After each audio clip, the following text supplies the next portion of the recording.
नमस्कार दोस्तों, स्वागत है आप सभी का आपके अपने यूट्यूब चैनल रिटेल अड्डा में। अगर चैनल पे नए हैं तो सब्सक्राइब कर लीजिए और बेल आइकन को प्रेस कर दें ताकि वीडियो की नोटिफिकेशन आप तक पहुंचती रहे। बात करेंगे लेटेंट व्यू एनालिटिक्स की। तो पिछले साल बहुत सारे ऐसे आईपीओ आए थे। देखिए, बिजनेस में कोई प्रॉब्लम नहीं है, मुझे इन सब कंपनियों के बिजनेस में कोई भी प्रॉब्लम नहीं है। अगर आप बात कर लें लेटेंट व्यू की, हो गई बात, हैप्पीएस्ट माइंड जैसी कंपनी, नज़ारा टेक्नोलॉजीज़, तो इनके बिजनेस में मुझे प्रॉब्लम नहीं है। लेकिन जिस प्रकार से वैल्यूएशंस थे, इसलिए मैंने इन सब कंपनियों से दूरी बनाई।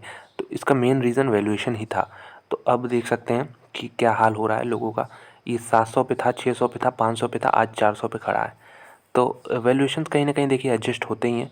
अगर आप चेज़ करेंगे किसी भी कंपनी को तो फिर एक प्रॉब्लम में आप पड़ सकते हैं। जो यहाँ पे बाई किया है आज, वो काफ़ी इम्पेशेंट हो गया है और उसे हम कह सकते हैं हैवी लॉसेस देखने को मिल रहे हैं। इसलिए बिजनेस में कोई प्रॉब्लम नहीं है, अच्छी कंपनी है, इसमें जो अच्छे लेवल्स हैं आप उस पर बाई करिए। अभी देखिए क्या चल रहा है, यहाँ पे एक बार बॉटम बना चुका है, अब यहाँ पे सेकंड बॉटम फॉर्मेशन की कोशिश हो रही है। अगर ये कंप्लीट हो जाता है पैटर्न तो आपको ये सीधे पैटर्न दिख सकता है आराम से। तो ये क्या हम कहते हैं, डबल बॉटम पैटर्न। क्यों? क्योंकि ये डाउन ट्रेंड में था और यहाँ पे पहला बॉटम और ये दूसरा बॉटम। तो डबल बॉटम पैटर्न जो बनता है ये इस तरह के शेप में बनता है। अब बात करते हैं कि क्या ये बन सकता है। तो देखिए, इसके Q4 के रिज़ल्ट आ जाए हैं, हम लोग इसे देखेंगे। अगर रिज़ल्ट अच्छे हों तो डेफिनेटली एक मूव तो हमें देखने को मिल ही सकता है। अगर ये लेवल देखा जाए तो यहाँ तक आराम से, अगर ये बात कर लें 550 तक तो। और अगर ट्रेंड लाइन जो तैयार हो रही है उसको ब्रेक करना है कंपनी को, इस शेयर को, तो ये ट्रेंड लाइन हम बनाते हैं इस तरह से। ये सारे जो हाईज़ हैं इसको जोड़ते रहिए तो यहाँ पे आपको एक ट्रेंड लाइन तैयार हो जाएगी, जो कि ऑलरेडी एक हम देख सकते हैं ब्रेकआउट दे चुका है। कहाँ पे? ये चीज़ आपको दिख रहा होगा। तो हैवी वॉल्यूम्स के साथ यहाँ पे इसको थोड़ा ऊपर करते हैं। ये वॉल्यूम देखिए आप, हैवी वॉल्यूम के साथ यहाँ पे ब्रेकआउट हुआ है और उसको सस्टेन नहीं कर पाया, ये अलग बात है। लेकिन सपोर्ट कहाँ लिया? जो पहले इसके लिए रेजिस्टेंस की तरह काम करता था। कौन सी लाइन थी रेजिस्टेंस? यही वाइट लाइन थी। यहाँ देखिए, यहाँ देखिए और यहाँ देखिए, जो इसके लिए पहले रेजिस्टेंस था उसने ब्रेकआउट देके उसको सपोर्ट की तरह यहाँ पे काम किया है। आप देख सकते हैं सपोर्ट की तरह, यहाँ पे रेजिस्टेंस, यहाँ पे रेजिस्टेंस, यहाँ पे रेजिस्टेंस और ये हुआ ब्रेकआउट। तो इस तरह टेक्निकल एनालिसिस काम करती है। अब इसके नीचे रिज़ल्ट अच्छे हैं तो जाने का कोई मतलब नहीं है, रिज़ल्ट ख़राब होते हैं तो फिर तो ऑल टाइम लो कहीं भी जा सकता है, उसका कोई हम बता ही नहीं सकता कोई। क्यों? क्योंकि ये टेरिटरी है इसके नीचे कहाँ तक जाएगा ये कोई नहीं जानता। हालांकि चलिए रिज़ल्ट पे सबसे पहले नज़र डाल लेते हैं, कंपनी कैसी है, इसके फंडामेंटल्स भी हम लोग चेक कर लेंगे। तो कंसोलिडेटेड बेसिस पे हम रिज़ल्ट देखने वाले हैं। सारे फिगर आपको मिलियन में देखने को मिल जाएंगे लेटेंट व्यू एनालिटिक्स के। तो करोड़ में देखते हैं हम लोग। इनकम कितना हुआ यहाँ पे? 117 करोड़।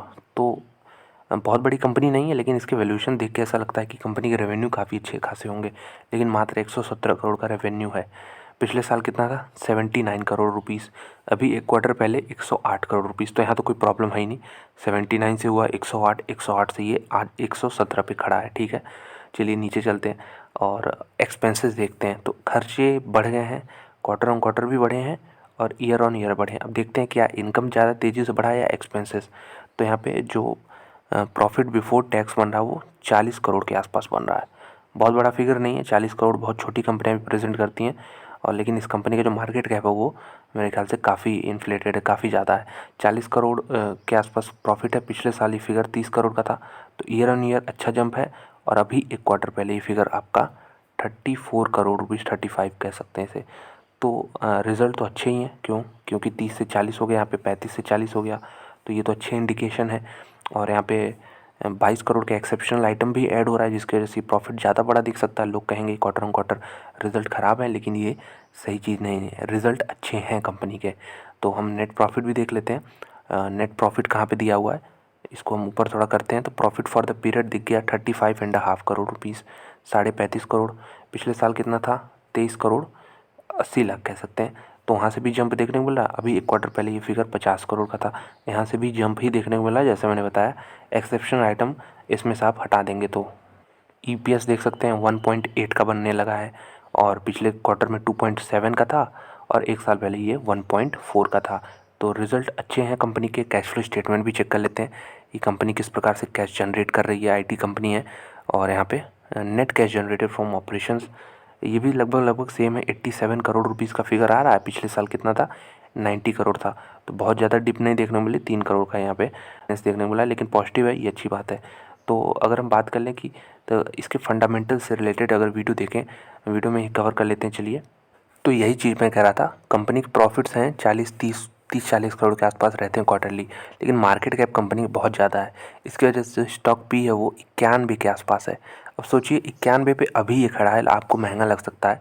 जब ये 755 पे था तो क्या हाल होगा, लोग क्या सोच के वहाँ खरीद रहे थे। तो ये मुझे चीज़ नहीं समझ आता। MOS पे ध्यान दीजिए करिए, मार्जिन ऑफ सेफ्टी। अगर आप 406 पे ख़रीदते हैं तो मार्जिन ऑफ सेफ्टी आपके पास ज़्यादा बचती है। 600 पे ख़रीदते हैं तो वो चीज़ कम हो जाती है। 700 पे ख़रीदते हैं तो और भी ज़्यादा यहाँ पे मार्जिन ऑफ सेफ्टी मतलब सीधे रिस्क रिवॉर्ड कह लीजिए इसे आप। मतलब यहाँ पे 700 पे रिस्क काफ़ी ज़्यादा होगा लॉस होने का, रिवॉर्ड काफ़ी कम होगा। 400 पे हम कह सकते हैं इक्वल होगा, और नीचे आए तो ये रिवॉर्ड बढ़ता रहेगा। कंपनी अच्छी है इसलिए।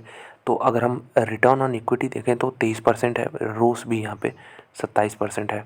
तो कंपनी तो देखिए फंडामेंटली काफ़ी यहाँ पे साउंड करती है। टोटल एसेट 600 करोड़ के, रिजर्व 450 करोड़ के, कैश बैलेंस है 280 करोड़ का, प्रमोटर होल्डिंग स्ट्रांग है, और प्रॉफिट मार्जिन यहाँ पे देख सकते हैं। हर मामले में कंपनी स्ट्रांग है, लेकिन बस कंसर्न क्या था मेरा कि ये चीज़ ज़्यादा था, अभी भी ज़्यादा है, इसलिए डिप का ही इस्तेमाल किया जा सकता है इस तरह की कंपनी में, और इसमें एक अच्छा खासा लॉन्ग टर्म के लिए वेल्थ हम जनरेट कर सकते हैं। तो चलिए इसके हम ये तो क्वार्टरली रिजल्ट देख चुके हैं, कुछ ईयरली ट्रेंड देखते हैं। तो ईयरली सेल्स देखिएगा 33 डबल हुआ 78, फिर यहाँ पे देख सकते हैं 4 गुना हो गया, फिर यहाँ पे ऑलमोस्ट स्टैटिक है पिछले 3 सालों से। तो ये चीज़ यहाँ पे, लेकिन एक मार्जिन देख सकते हैं कि 34% हो गया 26 से, ये इंपॉर्टेंट है। नेट प्रॉफिट भी देख लेते हैं चलिए। तो 8 करोड़, 17 करोड़, 60 करोड़, 73 करोड़, 91 करोड़। तो ट्रेंड तो क्लियर है, प्रॉफिट्स ऐसे बढ़ रहे हैं, सेल्स भी ऐसे ही बढ़ रहे हैं, लेकिन जो इनका वैल्यूएशन है वो काफ़ी ज़्यादा है। अगर वो कम होता है, यहाँ से और भी एक गिरावट आती है तो बाई करके चलिए। और अभी भी ख़रीदना चाहते हैं तो डेफिनेटली ख़रीद ही सकते हैं। कंपनी जैसा मैंने बताया स्टेबल है, स्ट्रॉन्ग है। लेकिन हाँ, फिर अगर अभी ख़रीदते हैं तो फिर बहुत दूर का सोचिएगा, फिर लॉन्ग टर्म का 10 ईयर्स प्लस का। और लमसम में देखिए नहीं, SIP मोड में हमेशा, चाहे जो भी कंपनी हो, मैं तो बोलूँगा SIP मोड में ही इन्वेस्ट करना चाहिए। 1 लाख रुपए हैं तो 10-10 हज़ार के इंस्टॉलमेंट में इन्वेस्ट कर सकते हैं किसी भी कंपनी में, या फिर कहीं भी आप इंडेक्स में किसी भी। अगर 1 लाख सीधे इन्वेस्ट कर देते हैं तो फिर प्रॉब्लम हो सकती है कुछ शॉर्ट टर्म के लिए, लॉन्ग टर्म के लिए कोई प्रॉब्लम नहीं होती अच्छी कंपनियों में अगर आप इन्वेस्ट करते हैं तो। शेयर होल्डिंग पैटर्न देख लीजिए, तो प्रमोटर्स हल्के से निकले हैं, यहाँ पे पब्लिक की होल्डिंग बढ़ी है। तो देखते हैं कि अगले क्वार्टर में कैसा ट्रेंड है। इतना तो कुछ मायने रखता नहीं है। FIIs जो है निकल रहे हैं पूरे इंडियन मार्केट से, 2.5 लाख करोड़ रुपए के माल ही बेच चुके हैं।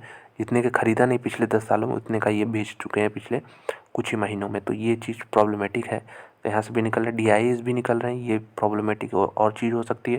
तो इसको वेट एंड वॉच में आप डाल सकते हैं। देखते हैं, कल रिज़ल्ट तो अच्छे लग रहे हैं मुझे, अब मेरे लगने से क्या होता है, लेकिन कल देखते हैं मार्केट किस प्रकार से इस पर अपना वर्डिक्ट देता है। तो लेटेंट व्यू एनालिटिक्स पे कल ज़रूर नज़र रखिएगा। तो दोस्तों, वीडियो देखने के लिए बहुत बहुत धन्यवाद। अच्छी लगी लाइक कर दें, चैनल पर सब्सक्राइब कर दें। मिलते हैं आपसे अगले वीडियो में।